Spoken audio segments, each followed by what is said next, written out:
Hello everybody, this is Jessie with Glitterary. I am here to do a book haul and talk about my goals for 2021. These were all books that I got for Christmas.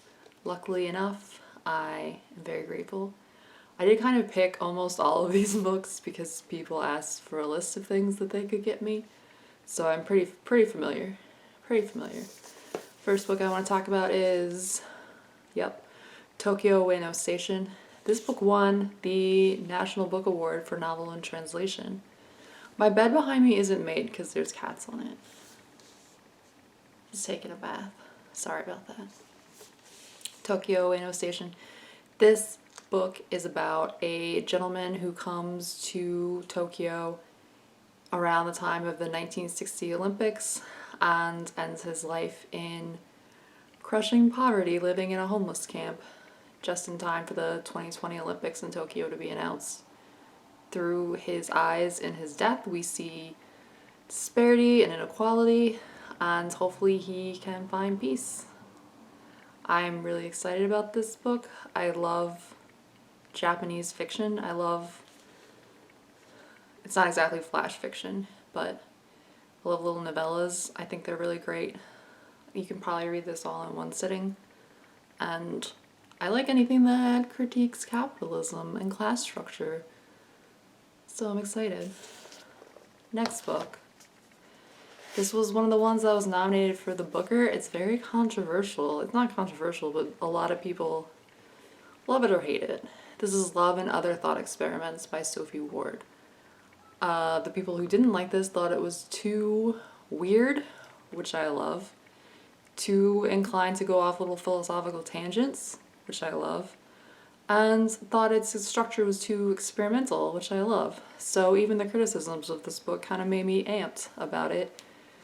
But this is about a couple planning their lives together, and one day one of them wakes up and is convinced that an ant has crawled into her eye, and the book kind of goes from there. I think it's like short stories that are interlinked into a kind of sweeping novel, but I'm not sure. It might just be a straight novel with just a bunch of different linked things. But yeah, I'm excited. I'm not holding these books properly. There you go. Now I'm not blocking it. Next book is Bart,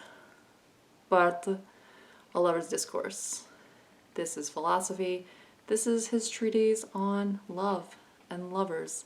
He is a weird beard in terms of philosophy. So he's very interested in language. Roland Barthes. French names are so funny. And he says that love is a language spoken universally, and so he aims to deconstruct it and discover its symbolisms and its meanings and what it in turn says about greater truths. I first found out about this book through Jeffrey, his name is not Eumenides, that is a play. But it's something similar. He wrote The Virgin Suicides, and he also wrote A Marriage Plot.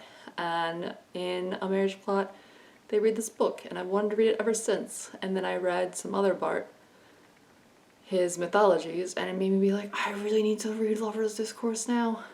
But it sounds romantic and philosophical, and they talk about Plato and Proust and Goethe, and I think I'm gonna read it in the same month with Love and Other Thought Experiments, because it seems like they go together.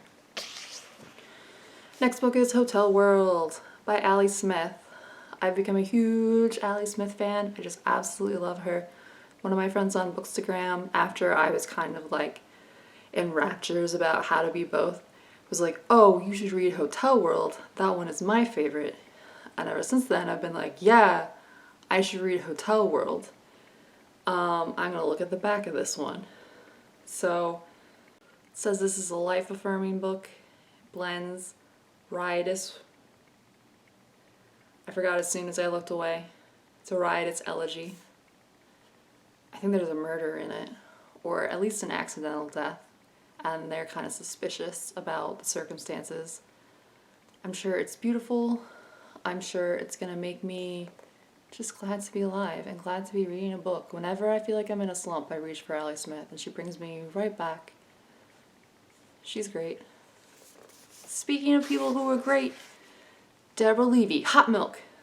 I think this title is hilarious. All Christmas Day I kept saying Hot Milk because it's fun to say.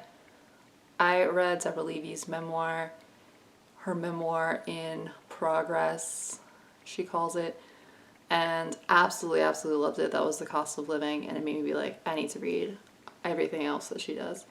This is a novel, so it's not nonfiction, it is fiction. I could have just said novel and not said that second part, but I did say that second part, so there you go.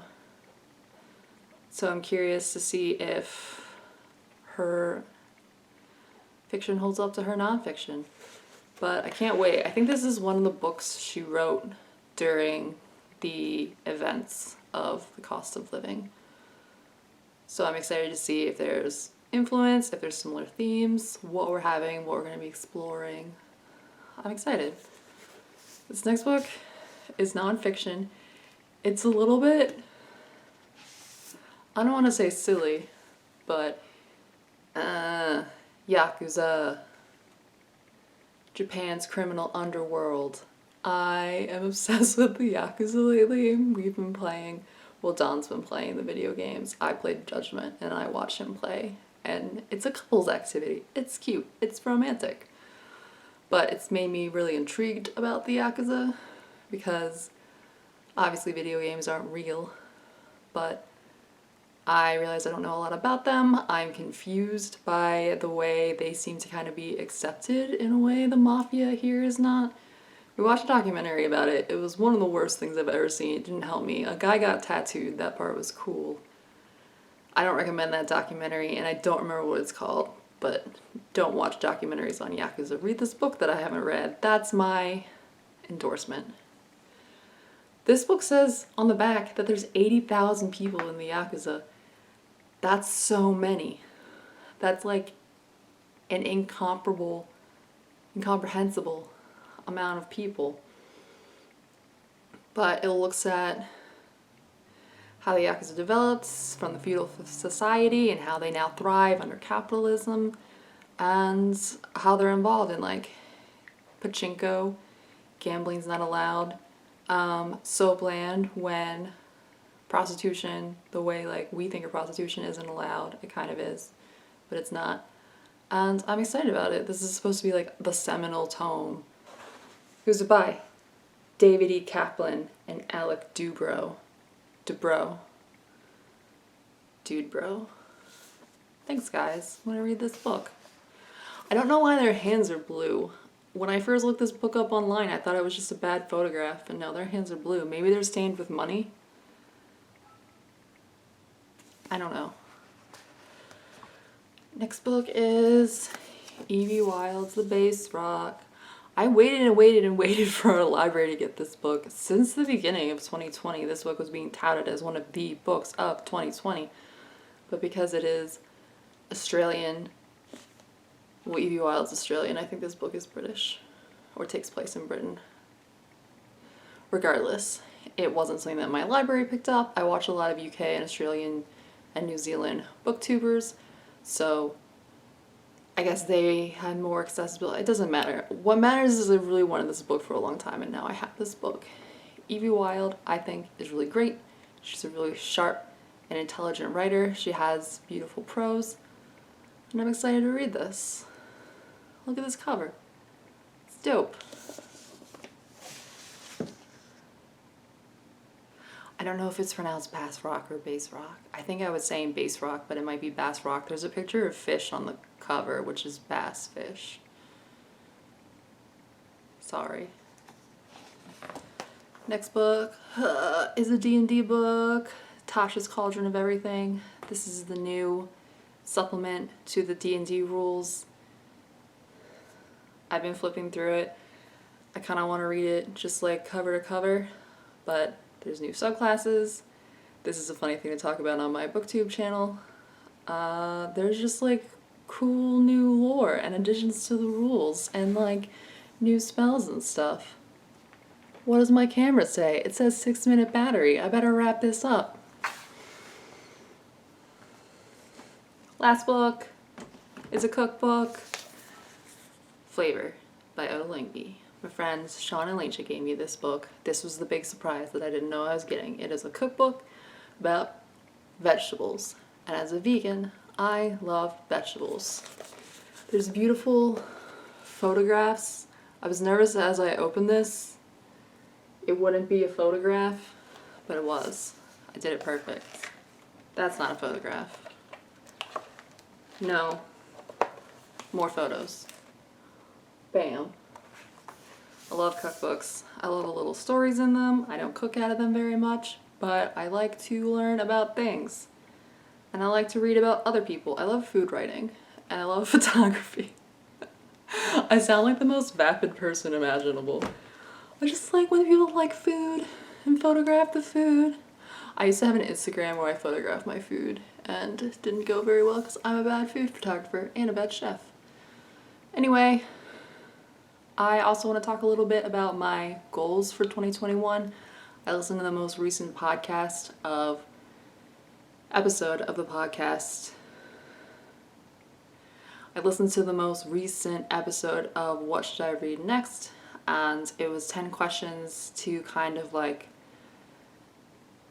do some self-dialogue about your reading life, and it made me realize that I put a lot of unfair pressure on myself, and I need to kind of like embrace the fact that my reading life is going to ebb and flow with my work, because when my work is crazy, I get fried and I can't read, and then I try to read and I hate reading because I'm just like too tired. But I love reading, and it should be my hobby that I enjoy. So my first goal, I want to enjoy it more.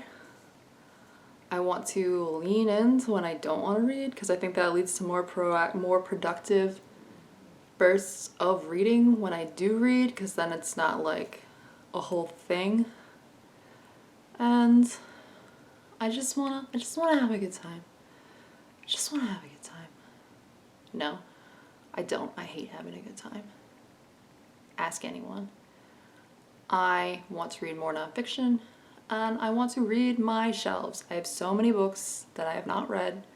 I was talking to Brittany about this, and she said she had like 14, and I did not even tell her I have like more than 100, maybe more than 200. So read my shelves, embrace life, have a good time, secretly don't. Those are my goals. Bye.